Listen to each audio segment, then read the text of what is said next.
आज के इस वीडियो में देख लेंगे हम लोग लोकस एकेडमी मंथली टेस्ट जो कि टारगेट 2023 के लिए चल रहा है क्लास 12 वालों का, और साथ में रिपीटर्स का जो नेक्स्ट टेस्ट हुआ है उसका भी, दोनों का पेपर सेम था। तो उनके जो अपने पास टॉपिक्स थे, मेटलर्जी, सॉल्यूशन और केमिकल काइनेटिक्स और साथ में कोऑर्डिनेशन कंपाउंड, इन्हीं चार टॉपिक से क्वेश्चंस थे। तो एक एक करके क्वेश्चंस देखेंगे। अच्छे से सारे क्वेश्चंस फ्रेम करके बनाए गए हैं, एनसीईआरटी के डेटा का ज्यादा यूज किया गया है। तो एक एक करके सारे क्वेश्चंस को ध्यान से देखिए और सीखिए कि इन चैप्टर्स के क्या क्या इंपॉर्टेंट क्वेश्चंस हैं, आपकी प्रिपरेशन कैसी है और आपका टेस्ट कैसा गया। ठीक है, तो first question, correct statements is are slag is obtained in metallurgy of iron. तो आयरन की मेटलर्जी में कैल्शियम सिलिकेट मिलते हैं, सही बात है। Iron obtained in blast furnace is pig iron, ये भी सही है।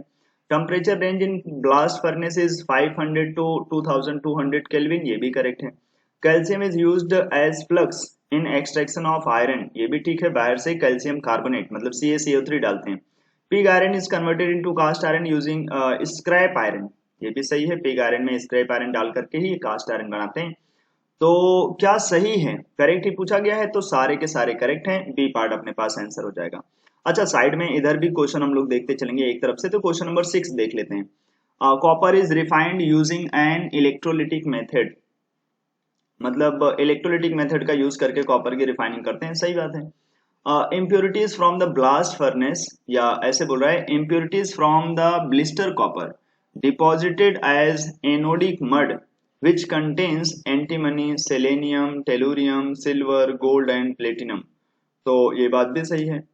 तो क्या इसकी वजह से एनोडिक मड में ये सब मिलता है, इस वजह से क्या कॉपर को ये मतलब कॉपर की रिफाइनिंग करते हैं इलेक्ट्रोलिटिक मेथड से? नहीं, ये रीजन नहीं हो सकता। लेकिन दोनों स्टेटमेंट सही हैं। Copper is refined using an electrolytic method, yes ये करेक्ट बात है। लेकिन ब्लिस्टर कॉपर में जो इम्प्योरिटीज होती हैं वो एनोडिक मड में मिल जाता है, इस वजह से ऐसा करते हैं, ये थोड़ी ना करेक्ट रीजन हो सकता है। तो बी पार्ट हमारे पास आंसर होगा इसका। नेक्स्ट क्वेश्चन की तरफ चलते हैं। क्वेश्चन नंबर अपने पास है 2, और साथ में हम लोग इधर साइड में देखेंगे क्वेश्चन नंबर 7। तो 2 नंबर देखिए, number of incorrect statements for extraction of aluminium from bauxite 1 bauxite ore. ठीक है, बॉक्साइट ओर इज आर। तो बॉक्साइट ओर से जब हम एल्यूमिनियम बनाते हैं तो उसके लिए क्या क्या बातें इनकरेक्ट हैं, ये हमें ढूंढना है। Aluminium is obtained, number of incorrect statement, ठीक है, हमें काउंट करना है कितने इनकरेक्ट स्टेटमेंट है। Aluminium is obtained at cathode by electrolytic reduction, that is known as Hall Heroult process, तो ठीक बात है। Concentration is done by leaching method using NaOH and CO2, ये भी करेक्ट है। Fe2O3, SiO2 and TiO2 are present as impurities in bauxite, ये भी सही है, यही सारे impurities होते हैं।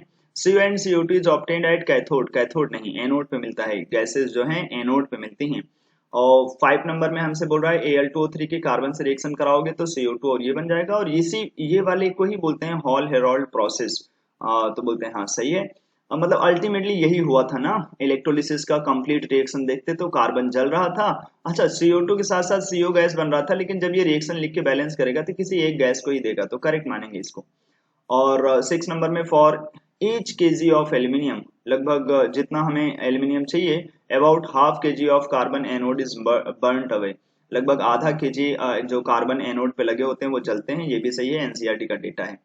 तो इनकरेक्ट क्या है, ओनली 4 नंबर इनकरेक्ट स्टेटमेंट है, मतलब एक ही इनकरेक्ट है, तो बी पार्ट आंसर हो जाएगा। 7 नंबर में मैचिंग चाहता है, एनआई वैन आर्कल मेथड से रिफाइनिंग करते हैं, और इंडियम जोन रिफाइनिंग मेथड से, टिन लिक्वेशन मेथड से, और एनआई मॉन्ड्स प्रोसेस से।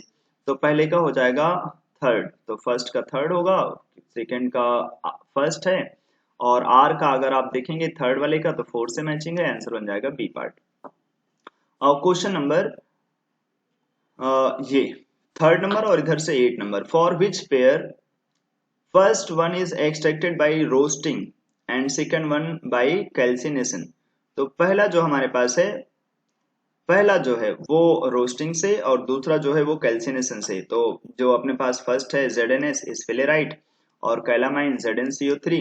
तो अगर आप इनका एक्सट्रैक्शन देखेंगे तो स्फेलेराइट इसको रोस्टिंग कराना पड़ेगा और कैलामाइन को कैल्सिनेशन कराना पड़ेगा। तो फर्स्ट रोस्टिंग सेकंड कैल्सिनेशन, तो ए पार्ट तो सही है, लेकिन लास्ट में ए एंड सी दोनों है तो हमें दोनों चेक करना पड़ेगा। तो गैलेना PbS उसके लिए भी रोस्टिंग करना पड़ेगा, डोलोमाइट जो कि कार्बोनेट और होता है तो उसके लिए कैल्सिनेशन करना पड़ेगा। तो yes both A and C. यहाँ पर 8 नंबर देख लेते हैं, wrought iron is prepared from, pig iron by roast by oxidising impurities in blast furnace lined with haematite. Pig iron by, जो रॉट आयरन है क्या वो पिग आयरन से बनते हैं? By oxidising impurities in blast furnace lined with haematite. Pig iron को नहीं, cast iron से बनाते हैं, इसलिए गलत स्टेटमेंट माना जाएगा। और दूसरा, pig iron by oxidising impurities in blast furnace lined with ये मैग्नेटाइट, ये बात भी गलत है।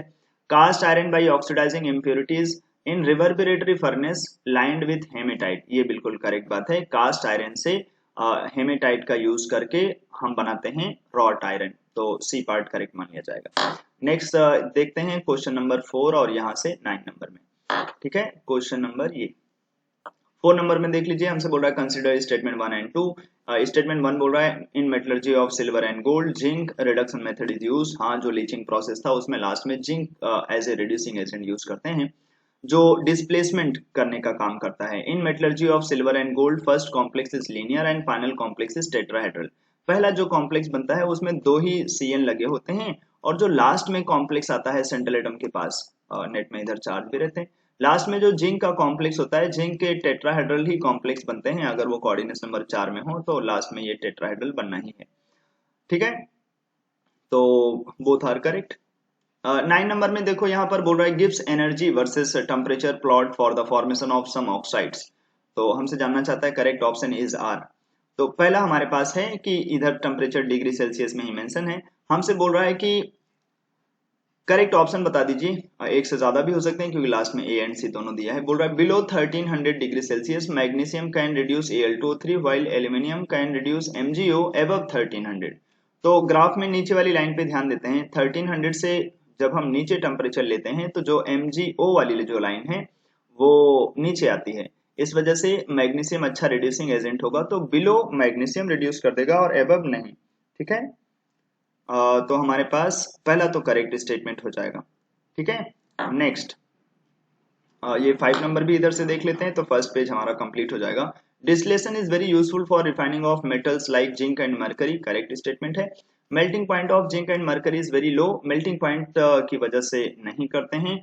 ये रीजन तो बिल्कुल भी नहीं बन सकता है। ठीक है, मेल्टिंग पॉइंट और ऊपर से इनका मेल्टिंग पॉइंट बहुत कम है जिंक का, खास करके ये गलत बात है। मेल्टिंग पॉइंट अगर बहुत कम होता जिंक का तो फिर हम यूज करते लिक्वेशन मेथड, तो ये गलत बात है। बॉइलिंग पॉइंट लो होने की वजह से लो बॉइलिंग पॉइंट बोलता तो स्टेटमेंट भी सही होता, रीजन भी सही हो जाता, लेकिन अभी के लिए melting point of zinc and mercury is very लो, ये गलत बात हो जाएगी। याद ऐसे रहना चाहिए कि वो जो टिन था उसके लिए हम लोग लिक्वेशन मेथड यूज करते थे क्योंकि उसका मेल्टिंग पॉइंट कम था। अगर जिंक का भी मेल्टिंग पॉइंट कम होता तो लिक्वेशन मेथड यूज कर लिया जाता है इसके लिए। लेकिन डिस्टिलेशन यूज करते हैं, मतलब लो बॉइलिंग पॉइंट मेंशन करना चाहिए। तो 5 का आंसर सी पार्ट हो जाएगा। First one is true but reason is false. आइए नेक्स्ट क्वेश्चन नंबर 10 देखेंगे और वहां से देखेंगे 16। Zinc is obtained from zincite by carbon reduction method, हाँ। और blister copper is obtained by self reduction method, ये भी सही है। कॉपर बनते हैं और SO2 गैस लिबरेट होता है, बोथ आर करेक्ट। 16 नंबर में देखिए करेक्ट स्टेटमेंट इज आर हमसे पूछा जा रहा है। Raoult's law states that any solution Raoult's law states that for any solution, the partial vapor pressure of each volatile component in the solution is directly proportional to its mole fraction। वही जो partial vapour pressure होता है किसी भी component का, वो directly proportional to उसका mole fraction जो कि लिक्विड फेज में है, जहां पर वो है सोल्यूशन में। तो पहला तो बिल्कुल करेक्ट है। Chloroform and acetone can form maximum boiling azeotrope, ये दोनों आपस में अट्रैक्ट करते हैं तो अट्रैक्शन से मैक्सिमम बॉइलिंग एजियोट्रोप बन जाता है, सही है। थर्ड नंबर में ethanol and water forms minimum boiling azeotrope which contains same composition of liquid and vapor। Ethanol और वाटर नेगेटिव डेविएशन दिखाते हैं, इस वजह से इनका जो मिक्सचर होगा वो कम बॉइलिंग पॉइंट रखेगा, और कम बॉइलिंग पॉइंट रखने वाले मिनिमम बॉइलिंग एजियोट्रोप बना सकते हैं। Which contains same composition in liquid and vapour, ये एजियोट्रोप मिक्सचर का प्रॉपर्टीज होता है, तो हमारे पास आंसर हो जाएगा लास्ट। मतलब सारे के सारे ही करेक्ट हैं। नेक्स्ट चलते हैं 11 नंबर। यहाँ से अब लगभग सारे क्वेश्चन हमें सॉल्यूशन इन क्वालिटेटिव प्रॉपर्टीज के दिखेंगे। Correct option is 0.2 molar NaCl will freeze at lower temperature as compare to 0.2 molar glucose. भाई आई जिसका ज्यादा होगा उसका फ्रीजिंग पॉइंट कम होगा, तो क्योंकि इसका आई ज्यादा है तो इसका फ्रीजिंग पॉइंट कम है, तो ये करेक्ट स्टेटमेंट हो जाएगा। फिर से बोथ ए एंड सी है तो हमें सी वाला भी चेक कर लेना चाहिए। 0.1 मोलर लैंथेनम नाइट्रेट, तो इसके आई की वैल्यू तो हमारे पास 4 है। Will boil at higher temperature, जिसका आई ज्यादा होता है वो ज्यादा जल्दी बॉयल होगा, ठीक है। और इसका हमारे पास जो आई है वो है 3, एक कैल्शियम 2 क्लोराइड जैसा। तो आई जिसका ज्यादा होगा, सेम कंसंट्रेशन है, उसका बॉइलिंग पॉइंट ज्यादा होगा। तो जो हमारे पास लैंथेनम नाइट्रेट का सोल्यूशन है वो हायर टेम्परेचर पे बॉयल होंगे, इस वजह से आंसर हो जाएगा लास्ट पार्ट। और यहाँ पर देखिए 3.42 ग्राम ऑफ सुक्रोज, 17 नंबर पे फोकस करिएगा, is dissolve in 2 kg of CCl4, जिसका हमें KF दिया गया है। तो depression in freezing point, depression in freezing point simply आ जाएगा भाई, मतलब जो हमारे पास डिप्रेशन इन फ्रीजिंग पॉइंट होता है आई लगाना पड़ेगा, जो कि हम ले लेंगे 1, क्योंकि सुक्रोज है। मोलेलिटी लिखना पड़ेगा, moles of solute 3.42 mass upon molar मास करके, ये सुक्रोज का मोलर मास होता है, और divided by mass of solvent in KG, जो कि 2 दिया गया है, इनटू KF 31.8। बस इसी को आपको सॉल्व कर लेना है, तो डिप्रेशन इन फ्रीजिंग पॉइंट आ जाएगा बी पार्ट। नेक्स्ट क्वेश्चन की तरफ चलते हैं, क्वेश्चन नंबर 12 उठाते हैं यहाँ से। आइसोटोनिक सोल्यूशन इज, तो अगर हमारे पास I इंटू सी सेम हो जाए तो उनको आइसोटोनिक बोलते हैं। तो सब में आपको I इंटू सी चेक करना है। अल्कोहल के लिए I1 होते हैं, ग्लूकोज के लिए I1 होते हैं, कैल्शियम नाइट्रेट के लिए 3 होगा, यूरिया के लिए 1 होगा, और KCl के लिए 2 होते हैं। तो 0.35 का डबल करोगे तो 0.7 बन जाएगा, और जो सुक्रोज है उसके लिए 1 होता है, तो ये भी 0.7 है। यहाँ I इंटू सी सेम हो जाएगा, इसलिए ये आइसोटोनिक होंगे। 18 नंबर में ये एनसीईआरटी का क्वेश्चन है। आप एनसीईआरटी के क्वेश्चंस के जरूर एक बार जो एग्जांपल्स हैं उनका नोट्स बना लीजिए, वहां के आंसर्स आपको याद होने चाहिए। 1 gram of non electrolyte solute dissolved in 50 gram of benzene lowered the freezing point of benzene by 0.04। तो ये है depression in freezing point. The freezing point depression constant जो कि हमें दिया गया है 5.12 KF इनटू मोलेलिटी लिखना पड़ेगा, मोल्स ऑफ सोल्यूट 1 ग्राम है, जिसको मास अपॉन मोलर मास करके निकालना पड़ेगा, उसके मोल divided by mass of solvent in KG 50 ग्राम है, तो डिवाइडेड बाय करना पड़ेगा 1000। तो आप इसे सॉल्व करके मोलर मास निकाल लीजिए। मोलर मास आप चाहें तो 5 लेकर के भी कर सकते हैं, अप्रोक्सीमेटली हमें आंसर मिल जाएंगे। तो मोलर मास हमें निकालने हैं, सॉल्व करिए इसको और आ जाएगा।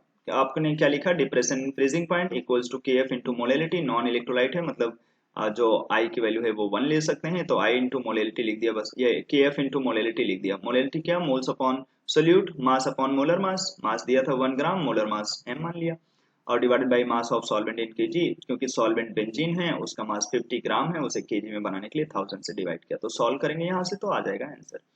13 नंबर में चलते हैं।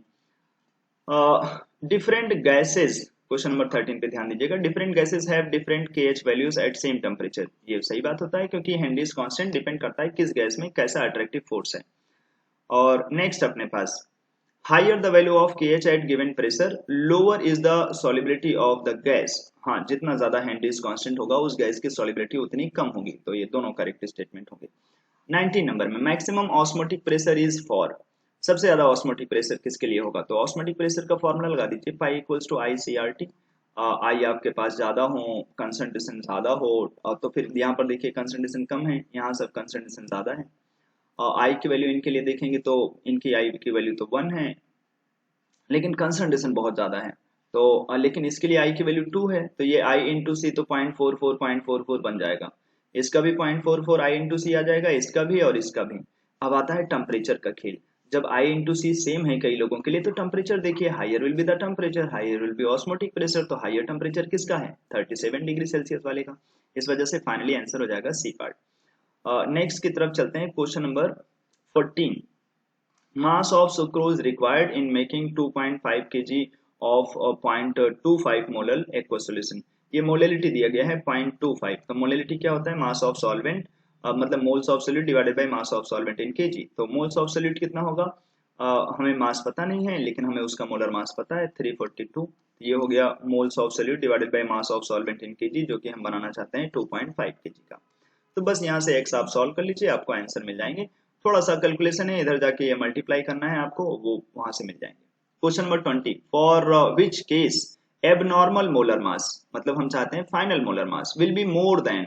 अब ध्यान दीजिए, जो आई की वैल्यू होती है वो क्या होती है, आपको पता होगा कि हम लोग जो क्वालिटेटिव प्रॉपर्टीज में लिखते हैं तो ऊपर थ्योरेटिकल क्वालिटेटिव प्रॉपर्टीज आता है, नीचे ऑब्जर्व क्वालिटेटिव प्रॉपर्टीज, और ऑब्जर्व वाले उधर जाके मल्टीप्लाई होते हैं। यही चीज होता है मोलर मास में भी, पहले होते हैं normal molar mass divided by abnormal molar mass. जब भी आपको एबनॉर्मल मोलर मास चाहिए तो नॉर्मल में से ये आई वाला फैक्टर ले जाके डिवाइड करना पड़ता है। ठीक है।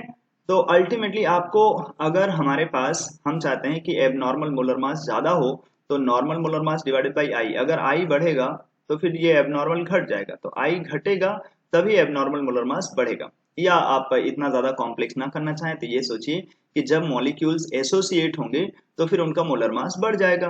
तो जैसे sucrose in water, no association, ये तो आयनाइज हो जाएगा तो इसका मोलर मास घट जाएगा। उल्टा एसिटिक एसिड को पानी में डालोगे, आयनाइज हो जाएगा तो मोलर मास घट जाएंगे। जब वो एसोसिएट होंगे, किसी कार्बोक्सिलिक एसिड को बेंजीन में डाल दो तो दो कार्बोक्सिलिक एसिड, क्योंकि बेंजीन तो उनसे कोई अट्रैक्शन दिखाता नहीं, तो दो कार्बोक्सिलिक एसिड आपस में हाइड्रोजन बॉन्डिंग करने लगते हैं, और ऐसी हाइड्रोजन बॉन्डिंग से ये करने लगते हैं एसोसिएशन, और इसी एसोसिएशन की वजह से इनका मोलर मास बढ़ने लगता है। तो आंसर लास्ट पार्ट।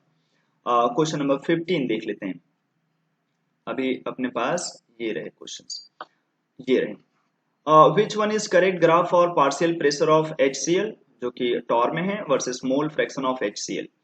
सोचिए, mole fraction of HCl in its solution in cyclohexane, किसी लिक्विड में किसी गैस, HCl एक गैस है, तो आप यहाँ पर वो लगा सकते हैं कि किसी भी गैस का जो पार्शियल प्रेशर होगा वो डायरेक्टली प्रोपोर्शनल होगा उसके मोल फ्रैक्शन के, उस पर्टिकुलर सॉल्यूशन में।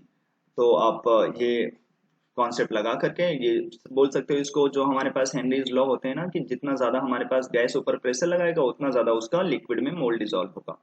तो डायरेक्टली प्रोपोर्शनल का यही वाला कर्व है कि ऐसे स्ट्रेट लाइन में जाएगा, जो इसका स्लोप होगा उसी को क्या नाम दे देते हैं, हेनरीज कांस्टेंट। तो ये वो है। 21 नंबर में, pair of optically active complex, अगर बाइडेंटेड लिगेंड हो तो वो पेयर ऑप्टिकली एक्टिव होते हैं। ध्यान से देखिए, बाइडेंटेड दोनों में कहां पर है, केवल पहले वाले ऑप्शन में। और ध्यान रखिए, जो ट्रांस वाले होते हैं बाइडेंटेड के साथ, वो ऑप्टिकली इनएक्टिव हो जाते हैं, क्योंकि उनके पास बचे हुए 4 लोगों के अबाउट एक प्लेन बनेगा और उसके अबाउट एक सिमेट्री एग्जिस्ट कर जाएगी ऊपर नीचे, इस वजह से ट्रांस वाले ऑप्टिकली इनएक्टिव होते हैं। तो जो पहला है उसमें बाइडेंटेट है, सिस वाला तो हमेशा ही ऑप्टिकली एक्टिव होता है, अगर वो बाइडेंटेट लगे हो तो ए पार्ट आंसर हो जाएगा अपने पास। 22 नंबर में, incorrect order of ligand strength, गलत ऑर्डर बताना है। इनकरेक्ट ऑर्डर, तो आप अपनी सीरीज याद करिए, क्या था अपने पास, वही हम डिक्रीजिंग ऑर्डर में लिख रहे। कोच ने खाया साइनाइड, अब बैठ के इन अमोनिया, इधर नशा उतरा ही था, इधर EDTA, नशा NCS उतरा ही था, और उधर लोग पानी डालने लग गए। कौन से टाइप के लोग थे वो, बैल टाइप के लिए, जिनको बोलते हैं ऑक्सिलेट। इसके बाद क्या था अपने पास, इसके बाद थे वो हाइड्रोक्साइड, उसके बाद थे फ्लोराइड, उसके बाद थे सल्फाइड, उसके बाद थे HCN-, माफ करिएगा, उसके बाद Cl-, उसके बाद HCN-, फिर थे हमारे पास ब्रोमाइड, और फिर थे आयोडाइड। बस इसी सीक्वेंस में आप देख लीजिए। तो आप यहाँ पर देखेंगे NCS- जो है हाइड्रोक्साइड से अच्छा है, हाइड्रोक्साइड बहुत बाद में आते हैं, जबकि NCS बहुत पहले आ जाता है लिगेंड स्ट्रेंथ में। तो ये रिवर्स ऑर्डर है, इस वजह से ये इनकरेक्ट है, सी पार्ट आंसर हो जाएगा। Question number 23, correct code for given statement, this is heteroleptic, हाँ अलग अलग लिगेंड लगे हो तो heteroleptic, while this complex is homoleptic, correct statement है अपने पास। नेक्स्ट, CONH3 होल 6 3+, तो 6 लोग लगे हैं तो ऑक्टाहेड्रल होगा। हाँ, NiCO होल 4 टेट्राहेड्रल होते हैं, क्योंकि Ni 0 में है तो उनका जो S वाला कॉन्फ़िगरेशन है वो D में चला जाता है, तो D10 हो जाते हैं, तो D खाली नहीं रहता, तो sp3 हाइब्रिडाइजेशन लेकर ये टेट्राहेड्रल ही बन सकता है। और PT प्लेटिनम के कॉम्प्लेक्स से 4 लोग लगे होते हैं स्क्वायर प्लेनर, तो अल्टीमेटली ये स्टेटमेंट भी सही है, पहला भी सही था। और ये कौन है, CO, ये लिखा है EN, ठीक, EN करके लिखा है, उन्होंने थोड़ा बड़ा करके दिखा दिया। इज अब इनका नाम लिख रहा है, 3 बार आए हैं ना EN, तो बोलेंगे ट्रिस, एथेन, 1,2 डाइअमीन, कोबाल्ट। इसमें अगर चार्ज देखोगे ना तो कॉम्प्लेक्स पे 3+ चला जाएगा, मतलब कोबाल्ट 3 में होना चाहिए, यहाँ 2 में लिखा है, इस वजह से ये गलत स्टेटमेंट है। ध्यान से इसके ऑक्सीडेस नंबर को देखोगे, यहाँ पर इसके ऑक्सीडेस नंबर को, तो हमारे पास सल्फेट पे ध्यान दोगे तो सल्फेट एक नहीं बहुत सारे हैं, क्योंकि सल्फेट ज्यादा है इसलिए हमें उन पे थोड़ा सा ध्यान देना पड़ेगा कि वो सल्फेट नंबर में हमारे पास, को थोड़ा सा और थिन कर लिया जाए। चलिए, अब हम अगर यहाँ देख रहे होंगे कि हमारे पास सल्फेट सल्फेट इतने सारे हैं, तो इनकी वजह से जब हम ऑक्सीडेस नंबर देखेंगे तो 3 सल्फेट, मतलब 3+ वहां है और 2 सल्फेट का माइनस चार्ज है, तो यहाँ 3 होना चाहिए, गलत है। थर्ड वाले में, फोर्थ वाले में देखिए, इसका नाम क्या बोलेंगे, पेंटा अमीन, अमीन की स्पेलिंग देख लीजिए, सही है, कार्बोनेटो, और कोबाल्ट, कार्बोनेट पे 2 माइनस, Cl पे -1, तो कोबाल्ट पे 3+, क्लोराइड, ये सही है। तो ट्रू ट्रू फॉल्स ट्रू ऐसा होना चाहिए, तो बी पार्ट आंसर। 29 नंबर देखते चलते हैं इधर से। तो 29 नंबर में ध्यान से देखिएगा, the incorrect statement, sorry correct statement हमें ढूंढना है। ये पैरामैग्नेटिक होगा, क्रोमियम के कॉम्प्लेक्सेस D3 कॉन्फ़िगरेशन में होते हैं, तीनों इलेक्ट्रॉन इनके T2G में पड़े रहते हैं, तो पूरा Eg खाली रहता है। और क्योंकि पूरा Eg खाली रहता है, इस वजह से इनके पास अनपेयर्ड तो 3 ही रहेंगे और D2 इनर ऑर्बिटल कॉम्प्लेक्स हो जाते हैं 3 अनपेयर्ड के साथ। पैरामैग्नेटिक होंगे, यस। NiCN होल 4 2 माइनस, यहाँ पर Cn इनके D8 के कॉन्फ़िगरेशन को पूरा अंदर पेयर्ड कर देते हैं DsP2 और इसको बना देते हैं स्क्वायर प्लेनर, और जिसकी वजह से ये डायमैग्नेटिक भी होता है, तो करेक्ट है पहला। बाइडेंटेड लिगेंड लगे हो तो ऑप्टिकली एक्टिव होगा, इसमें कोई गलत बात नहीं है। ये फैक्मर 2 ज्योमेट्रिकल बनाएगा, ये भी करेक्ट है। और NiH2O whole 6 2 plus, Ni2 plus होते हैं तो D8 कॉन्फ़िगरेशन होता है, और वाटर एक वीक फील्ड लिगेंड है तो 2 ही अनपेयर्ड रह जाएगा। अब 2 अनपेयर्ड रह जाने की वजह से इसका तो मैग्नेटिक मोमेंट अगर हम चाहते हैं कि ज्यादा हो तो फिर इसमें ज्यादा अनपेयर्ड होने चाहिए, as compare to CrNH3 whole 6 3 plus. अभी हम यहाँ पर देख के आए थे, इसमें 3 अनपेयर्ड होता है, 3 अनपेयर्ड होगा तो इसका मैग्नेटिक मोमेंट ज्यादा होगा, Ni वाले का नहीं। तो ये बात जो लिखा है वो गलत बात है। और 5 नंबर में NiEN whole twice Cl2 shows 2 geometrical isomers. हाँ, 2 Cl पास पास 2 Cl दूर दूर, तो 2 ज्योमेट्रिकल मिल जाएगा। वन इज ऑप्टिकली एक्टिव, जो सिस होगा वो ऑप्टिकली एक्टिव होगा क्योंकि बाइडेंटेड लिगेंड लगे हैं, लेकिन ट्रांस वाले इनएक्टिव हो जाएंगे क्योंकि उनके पास सिमेट्री आ जाएगा, Cl 180 पे चले जाएंगे। तो ये स्टेटमेंट भी करेक्ट है। तो नंबर ऑफ करेक्ट स्टेटमेंट्स, कितने करेक्ट स्टेटमेंट हैं? 4 को छोड़ दें तो 5 में से 4 स्टेटमेंट करेक्ट हैं, इस वजह से हमारे पास आंसर हो जाएगा 4। ठीक है, नेक्स्ट चलते हैं। Question number 24, incorrect statement is cis form and trans form are chiral and achiral. इतनी देर से देख रहे हैं, जो सिस फॉर्म होते हैं वो ऑप्टिकली एक्टिव मतलब कायरल, और जो ट्रांस होते हैं वो अकायरल।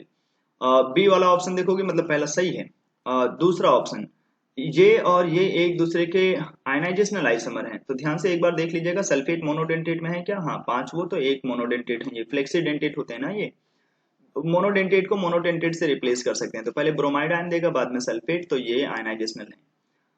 सोज स्टीरियो आइसोमेरिज्म, ये तो 2 Cl पास पास 2 Cl दूर दूर, हाँ तो ये भी स्टीरियो दे सकते हैं। लास्ट वाले में COF6 3 and MnCl6 3 both are outer orbital complex with different magnetic moment.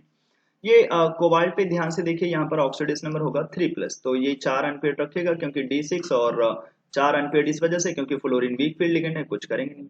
और यहाँ पर Mn का चार्ज देखोगे ना तो नेट में 3 प्लस दिखेगा, और अगर Mn 3 प्लस में होगा तो ऐसे तो 4s2 3d5 होता है, अभी हो जाएगा 4s0 3d4, और 4s0 3d4 क्योंकि यहाँ पर मैग्नीज 3 प्लस में है ना, D5 होता तो फिर हमारे पास 5 अनपेयर्ड हो जाते, अभी तो ये 3 प्लस में है, तो यहाँ पर both are outer orbital complex. Actually में तुम्हारे पेपर होने से पहले मैं ये वीडियो बना रहा, तो मैं इसमें करेक्शन कर दूंगा, कोई पर्टिकुलर ऑप्शन बनेंगे अपने पास, इधर कर देंगे हम 4 माइनस, ठीक है।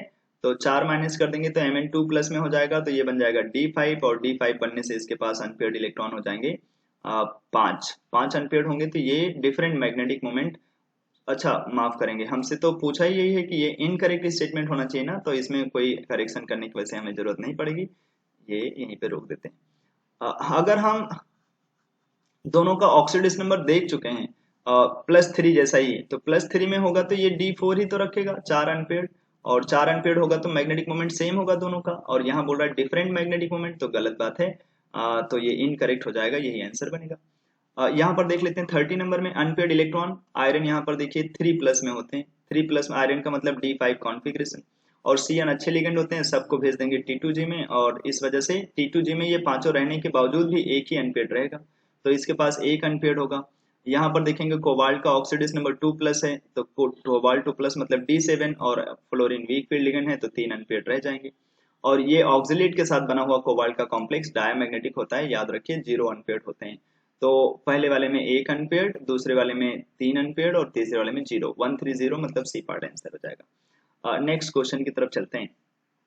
कॉम्प्लेक्स डिसोसिएशन कांस्टेंट हमें जो है दिया गया है, या उसी को बोल रहा है कॉम्प्लेक्स डिसोसिएशन इक्विलिब्रियम कांस्टेंट। ठीक है, तो अगर हमें ये डेटा दिया जा रहा है तो हम उसका यूज करके क्या बता सकते हैं? हमसे पूछ रहा है कॉम्प्लेक्स डिसोसिएशन इक्विलिब्रियम कांस्टेंट क्या होगा। कॉम्प्लेक्स डिसोसिएशन इक्विलिब्रियम कांस्टेंट मतलब डिसोसिएशन कांस्टेंट जानना चाहता है, और बीटा 4 क्या होते हैं? Stability, stability constant. तो डिसोसिएशन क्या होता है उसका उल्टा कर दो बस, तो इसी का जस्ट रिवर्स कर दो, ये वैल्यूज को 1 में ले आओ, सॉल्व कर लो, आंसर मिल जाएंगे।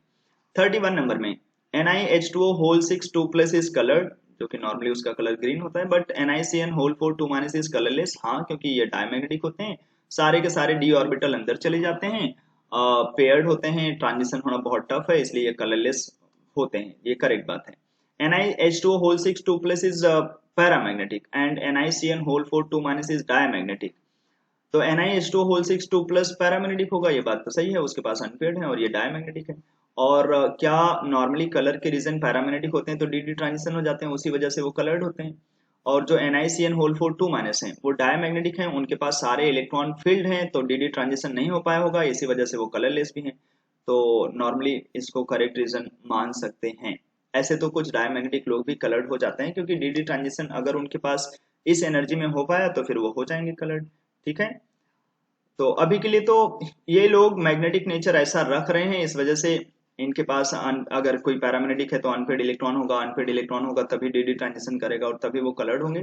तो इसको हम एक करेक्ट रीजन जैसा मान रहे हैं 31 नंबर में। ठीक है, क्वेश्चन नंबर 26 हमसे बोल रहा है वेवलेंथ का ऑर्डर बता दो। तो जहां पर सबसे ज्यादा वीक लिगेंड होंगे, EN तो अच्छे लिगेंड होते हैं एज कम्पेयर टू अमोनिया।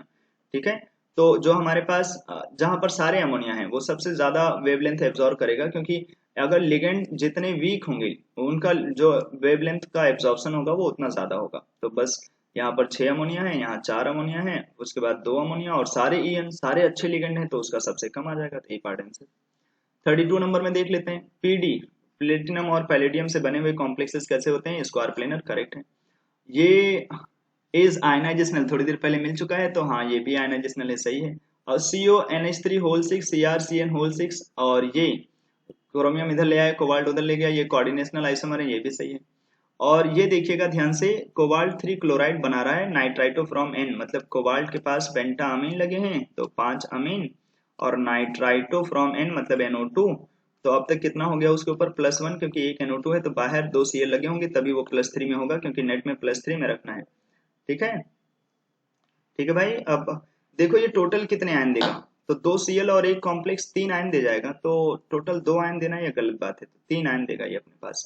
तो लास्ट वाला जो होगा वो फॉल्स होगा और सारे करेक्ट हो जाएंगे अपने पास। अगले क्वेश्चंस देख लेते हैं, ऑक्सीडेशन स्टेट और हाइब्रिडाइजेशन। तो यहाँ पर पोटेशियम +1 में होते हैं तो फिर कोबाल्ट का ऑक्सीडेशन नंबर -1 आ जाएगा, CO का तो कोई चार्ज होता नहीं।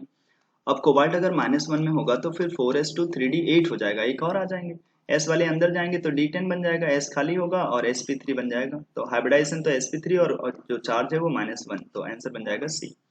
28 नंबर भी इधर देख लेते हैं, नंबर ऑफ ज्योमेट्रिकल आइसोमर्स। ये ज्योमेट्रिकल आइसोमर तो 3 बन जाते हैं ABCD स्क्वायर प्लेनर कॉम्प्लेक्सेस के, तो 3 हो जाएंगे अपने पास ज्योमेट्रिकल, तो बी पार्ट आंसर बन जाएगा। इसमें से पूछ रहा बताइए कलरलेस कौन कौन से होंगे। तो आपको पता होना चाहिए जब D0 या फिर D10 कॉन्फ़िगरेशन हो जाते हैं तो ऐसे लोग पक्का कलरलेस हो जाते हैं। तो आप अगर यहाँ पर देखें टाइटेनियम पे +4 चार्ज हैं तो टाइटेनियम के पास कुछ बचेगा नहीं, D0 कॉन्फ़िगरेशन, तो कलरलेस हो जाएगा। कोबाल्ट के पास देखेंगे 3+, तो ये D6 बनेगा अपने पास, तो उसके पास तो 4 अनपेयर्ड होंगे तो वो कलर्ड रहेगा, ये कलरलेस नहीं होगा। कॉपर +1 ऑलवेज कलरलेस होते हैं क्यूप्रस के फॉर्म में, तो ये भी कलरलेस होंगे। और Ni2+ में देखोगे तो D8 और Cl वीक फील्ड लिगेंड है तो 2 अनपेयर्ड रह ही जाएंगे और इसकी वजह से ये पैरामैग्नेटिक होंगे और कलर्ड होंगे, तो कलरलेस क्यूप्रस के कॉम्प्लेक्सेस और TiF6 2-, तो लास्ट पार्ट हो जाएगा अपने पास आंसर। और यहाँ पर देख लीजिए, बोल रहा है in the isoelectronic series of metal carbonyl the CO bond strength is expected to increase in the order. तो पता होना चाहिए CO बॉन्ड स्ट्रेंथ, अगर हम बॉन्ड स्ट्रेंथ बढ़ाना चाहते हैं खास करके कार्बन ऑक्सीजन का, तो हम चाहेंगे कि जो सिनर्जिक बॉन्डिंग है वो उतनी ज्यादा ना हो। सिनर्जिक बॉन्डिंग कब नहीं होगी, जब प्लस चार्ज होगा। सिनर्जिक बॉन्डिंग होगी तो CO बॉन्ड टूट जाते हैं, तो सिनर्जिक बॉन्डिंग जहां प्लस चार्ज होगा वहां नहीं होगी, जहां माइनस होगा वहां ज्यादा सिनर्जिक बॉन्डिंग होगी। तो सिनर्जिक बॉन्डिंग होने से तो बॉन्ड वीक हो जाएगा, इस वजह से आंसर हमारे पास बी पार्ट आएगा। नेक्स्ट चलते हैं 35, और इधर देखेंगे 41, the correct IUPAC naming for this complex. तो आप फटाफट देख लीजिए, टेट्रा अमीन क्लोराइडो अल्फाबेटिकली लिखना पड़ता है, और nitrito from O cobalt 3 chloride, cobalt 3 क्यों, ऑक्सीडेशन नंबर निकाल लीजिए। 41 नंबर में देखेंगे आप तो the value of delta H, यहाँ पर डेल्टा H कौन सा है, ये Z।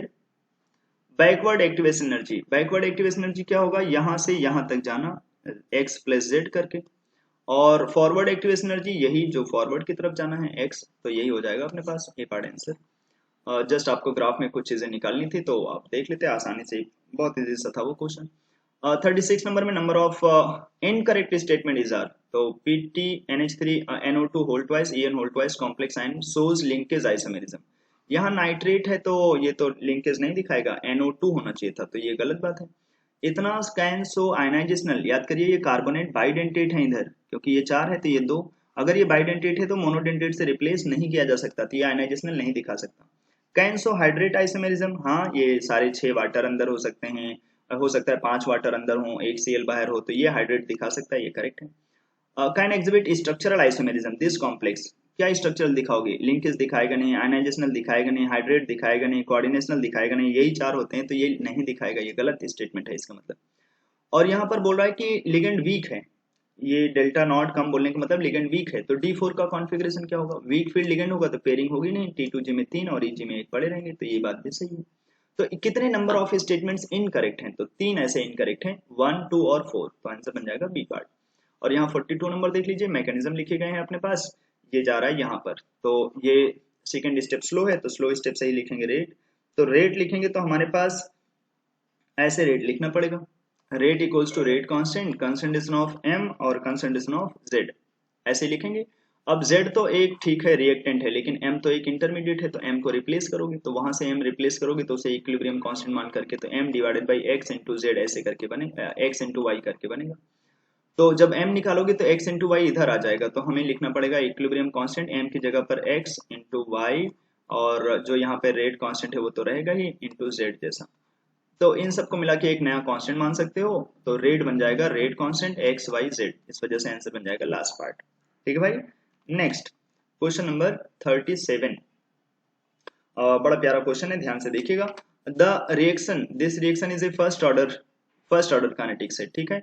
रेट कांस्टेंट दिया गया है, what is the value of rate of reaction when, अब सोचो रेट कांस्टेंट दिया है, तो रेट क्या होता है, rate constant into concentration of N2O5, तो रेट कांस्टेंट है 6.2 इंटू 10⁻⁻1, और जब पूछ रहा है रेट तब बताना जब N2O5 कितना होगा 1.25, तो डाल दो 1.25 इंटू करके, बस इसी को सॉल्व कर लो, आंसर मिल जाएंगे आपको। ठीक है, जस्ट आपको 1.25 से मल्टीप्लाई करना है, और कुछ पूछा नहीं है, रेट ऑफ रिएक्शन पूछा है।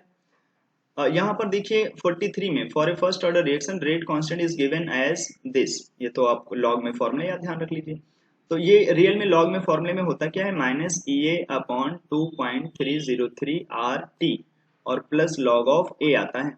तो आपको क्या चाहता है, what will be the value of temperature if it's half life period is this, तो फर्स्ट ऑर्डर रिएक्शन है, रेट कांस्टेंट ऐसे आया है, तो हम यहाँ से एक्टिवेशन एनर्जी बता सकते थे, ए की वैल्यू बता सकते थे, लेकिन बोल रहा है कि अगर हमारे पास what will be the temperature if it's half life period, अब हाफ लाइफ पीरियड हमें दिया है, हाफ लाइफ पीरियड इतना दिया है, तो हम यहाँ से रेट कांस्टेंट निकाल सकते हैं। आइए रेट कांस्टेंट का फॉर्मूला लगा दीजिए, वैसे क्या होता है 0.693 डिवाइडेड बाई, हम के निकालना चाहते हैं, हाफ लाइफ दिया है तो हाफ लाइफ नीचे डाल देंगे इधर, तो 6.93 इंटू 10⁻⁻3, तो अगर इसी पॉइंट को भी हटा देते तो 2 माइनस और आ जाता, वहां पे पॉइंट हटाओगे तो 10⁻⁻3 हो जाएगा, तो ये कैंसिल हो जाएंगे, 10⁻3 10⁻3 फ्री हो जाएंगे, के की वैल्यू आ जाएगी 100, यही के 100 उठा करके यहाँ रख दीजिए, तो लॉग 100 बन जाएगा, लॉग 100 की वैल्यू कितनी आ जाएगी 2।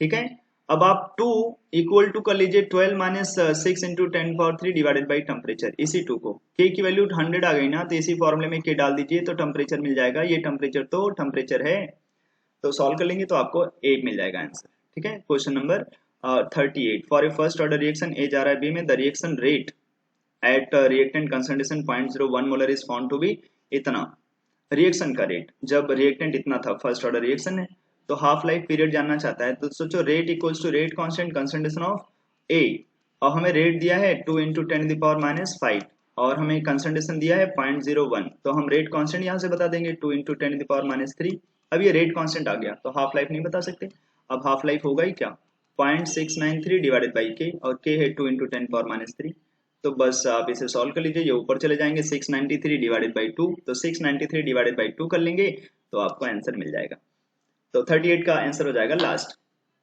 44 नंबर में देखिए हमसे क्या बोल रहा है, following figure shows a graph of log के वर्सेस 1 अपॉन टेम्परेचर, ठीक है, और लॉग के वर्सेस 1 अपॉन टेम्परेचर का ग्राफ अभी अभी हमने देखा है, तो यहाँ पर जो हमारे पास स्लोप होगा 1 अपॉन टेम्परेचर के सामने, ये स्लोप होगा लॉग में अगर होगा तो स्लोप की वैल्यू होगी माइनस EA अपॉन 2.303 R, और यहाँ पर वो स्लोप दिया गया है माइनस का 1/2.303। तो ये फैक्टर कैंसिल हो जाएंगे, ये और ये कैंसिल हो जाएंगे। तो जो एक्टिवेशन एनर्जी होगा वो आर के बराबर होगा। तो एक्टिवेशन एनर्जी पूछ रहा है आगे जा करके, तो उसकी वैल्यू आर, कैलोरी में पूछा है तो आर की वैल्यू 2 हो जाती है, तो आंसर मिल जाएगा अपने पास। 39 नंबर में रेट ऑफ फॉर्मेशन दिया है SO3 का और पूछ रहा है रेट ऑफ डिसअपियरेंस O2 का। तो जो O2 का डिसअपियरेंस होगा वो SO3 का हाफ होगा, लेकिन वो मास में दिया है तो उसे मोल बना लेते हैं, उसका मोलर मास होता है 80, तो ये बन जाएगा मोल में। बाद में तुम्हें मास में बताना है तो O2 के मोलर मास से मल्टीप्लाई करना पड़ेगा, तो सॉल्व करेंगे तो मिल जाएगा बी पार्ट। ये वाली reaction have an activation energy, endothermic reaction है और एक्टिवेशन एनर्जी जो है वो 15 किलो कैलोरी, मतलब forward activation energy minus backward activation energy equals to delta H होता है। तो जो बैकवर्ड की एक्टिवेशन एनर्जी होगी वो हो जाएगी अपने पास 10 आ जाएगा। अब हमसे बोल रहा है activation energy for the reaction B to A. तो ध्यान से देखिए, जब हम बी टू ए जाएंगे, अब हमें ये पता चल गया है कि ये वाली जो रिएक्शन है उसकी फॉरवर्ड एक्टिवेशन एनर्जी कितना है, बैकवर्ड एक्टिवेशन एनर्जी कितना है। इसका फॉरवर्ड कितना है 10 और बैकवर्ड कितना है 5। जब हम रिएक्शन को रिवर्स कर देंगे, ठीक है, चलिए एक बार ध्यान से देख लेंगे कि हमारे पास क्या था, एंडोथर्मिक रिएक्शन थी, ठीक है, have an activation energy 15 kilo calorie पर मोल, ठीक है, आगे ले जाने के लिए, and heat of reaction is 5, तो कर दिया 5 प्लस में। तो forward activation energy minus backward activation energy करके होते हैं ये प्रोसेस अपने पास। अभी फॉरवर्ड के लिए हमारे पास जो डेटा है वो 15 किलो कैलोरी का है, तो जो बैकवर्ड का डेटा है वो 10, फॉरवर्ड का 15 है और बैकवर्ड का 10 है, माफ करेंगे, ठीक है। अब जब तुम इस रिएक्शन को रिवर्स कर दोगे, अभी पहले बैकवर्ड लाने के लिए 10 देना पड़ता था, तो जब रिएक्शन को रिवर्स कर देंगे तो फॉरवर्ड ले जाने के लिए 10 देना पड़ेगा और बैकवर्ड ले जाने के लिए 15। तो रिवर्स रिएक्शन का फॉरवर्ड डायरेक्शन में एक्टिवेशन एनर्जी कितना हो जाएगा 10। समझ में आया? पहले तो फॉरवर्ड और बैकवर्ड निकाल लो, रिएक्शन रिवर्स करोगे तो जो बैकवर्ड लाने के लिए पहले 10 देना पड़ता था वही फॉरवर्ड ले जाने के लिए देना पड़ेगा। Question number 40, radio active isotope है, उसका हाफ लाइफ है 5 घंटे, इनिशियल अमाउंट 256 है, पूछ रहा है 30 घंटे बाद कितना होगा। तो एक बार देखिए कितनी हाफ लाइफ हो गई, टोटल टाइम है 30 घंटे, तो हाफ लाइफ है 5, तो 6 हाफ लाइफ हो चुका। तो 6 हाफ लाइफ के बाद हमसे पूछा जा रहा है what will be the disintegrated amount, कितना अमाउंट डिसइंटीग्रेट हो गया होगा।